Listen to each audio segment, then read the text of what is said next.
Hey everybody, welcome to this Gym Pack Challenge. We're starting with Ira. And Nate just got out of his armory yesterday. Yep. How'd it go, Nate? Went great. Almost went 3-0 to start. And it was just going to be, you know what? 10 out of This would 10, just no be notes, one and done. LSS. Great job. Unfortunately, I do have notes. I went 2-1. I played I played two Ira Armory Deck mirrors. One had actual cards in it, but then one was just like flat Ira Armory Deck mirror into Ira Armory Yeah. Deck, um, which was like it. Oh man, it's just like it brings you back, right? Like core flesh and blood. Right. The full power Armory Deck, like CNC's Mask Momentum Tunic. Um, he uh, pumped a card with Banish the Edge of Autumn, and I had double D react in my hand, and then he just never got his Edge of Autumn back, which is something to consider if you're considering doing this Armory Deck challenge. Like, okay, what's the likelihood that my opponent has a D react? And then what's the opponent Hmm. that likelihood that my opponent has two D reacts? And how screwed am I if he actually does? Because there's like what's really cool about the deck is like you have a couple different play lines that allow you to kind of do it of free will involution. Like if you go like Edge of Autumn and then do like Seek Vengeance, and it's coming in for 5.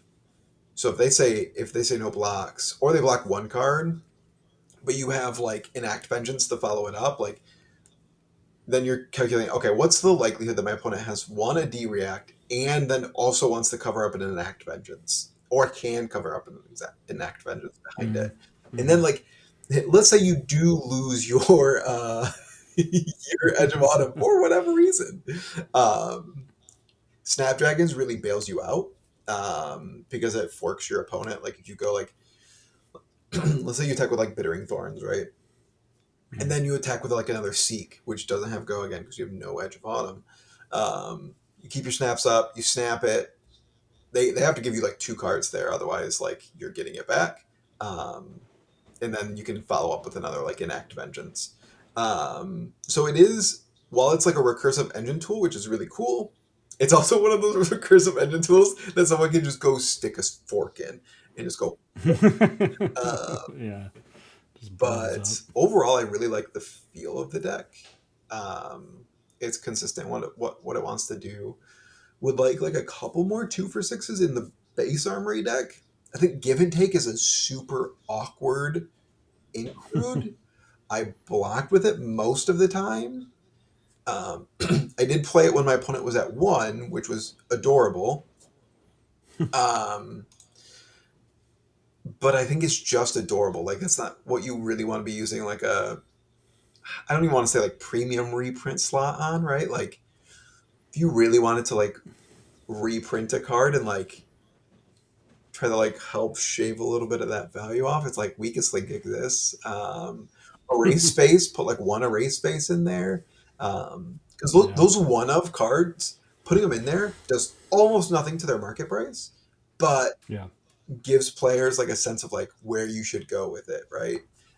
And I think that's also Mm-hmm. why it doesn't Yeah. affect it. You put one in there, and they're like, "Oh, I need 2 more," and they can see the power of the deck, even though there's a bunch of extra copies that all of a sudden get injected into the ecosystem. Uh, Yeah.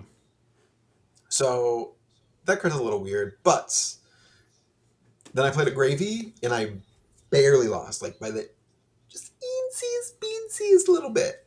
And it was full block Gravy deck, good player. So like the Armory deck has a lot of legs. It's really cool, really fun to play.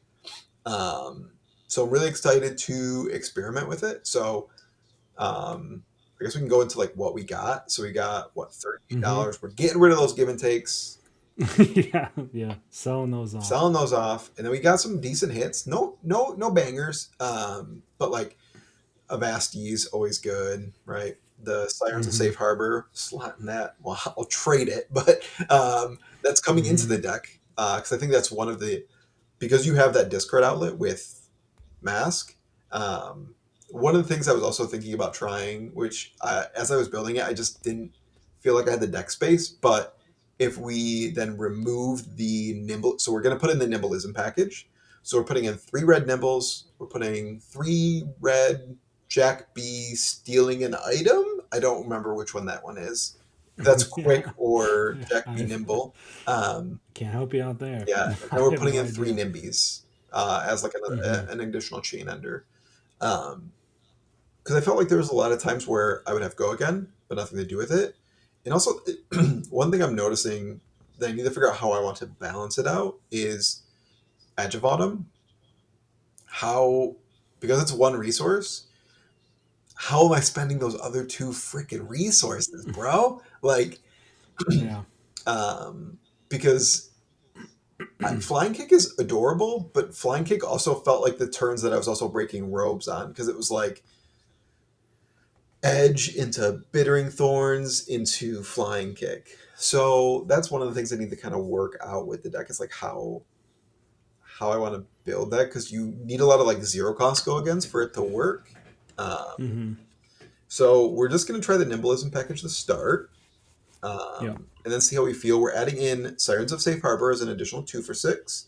That gets some discard benefits, and honestly, it's the most above rate thing you can do without disruption because you go Edge of Autumn for 1 into Sirens for 7 and heal 1, so it's 2 card 9, which, in the words of J. Edgar Hoover, that's good.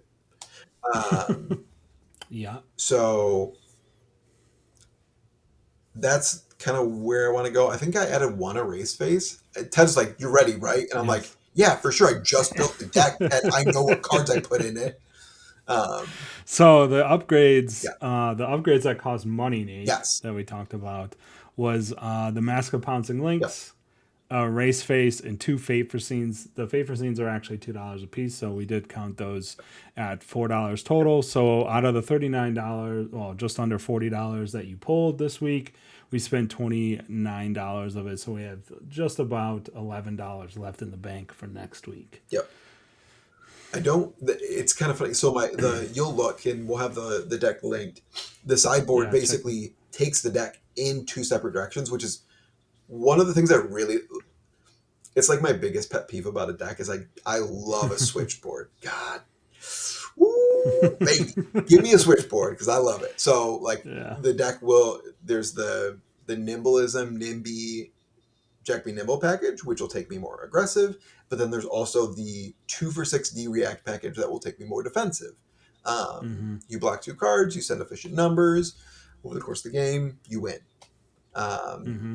so I love the fact that I can build the fork.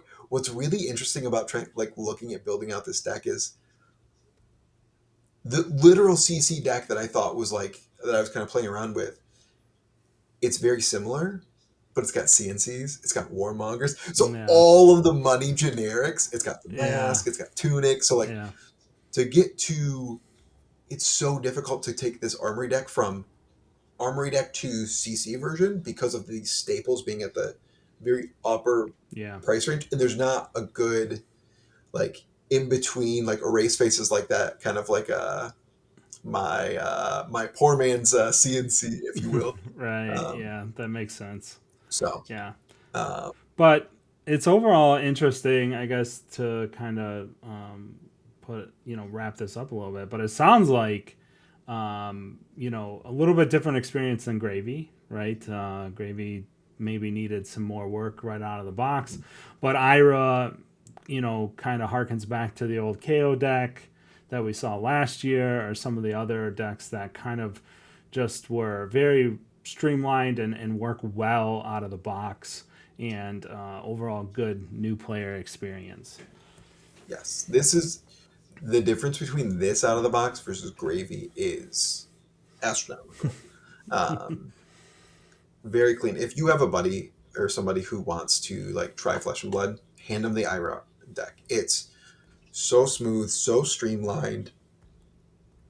I had no resource issues. Like every, it was so many. There's so many times I start drawing out my hand. I draw 3 cards back, 3 reds, and then I draw the third. I draw blue. Yes. Maybe I'm just a god. I don't know. Yeah. but it felt really good. I think there's only like one hand where it was like all reds, and and one of the reds was a sink below, so I was able to sink into like a functional hand. Yeah. Um, Yeah. Nice. but it's, I will say, like very clean product. I've not felt this way about an armory deck probably since like I think the Aurora was very clean, but Oh KO yeah. was like Yeah. those were Butter. some clean armory decks. So this is a very good armory deck, great starter product. So excited for the journey. Hoping everyone will join us. Yeah. Anything else, Yeah. Ted? No, we'll see how it goes next week. 2-1 this week. That's a pretty good start. Looking for that 3-0 next week. So tune in and see if Nate's got any changes or he just 3-0s and the series is over. You Easy. never know. Easy money. All right. That's going to do it. Thanks, everybody. Please like and subscribe. We'll see you next week. Peace. Peace.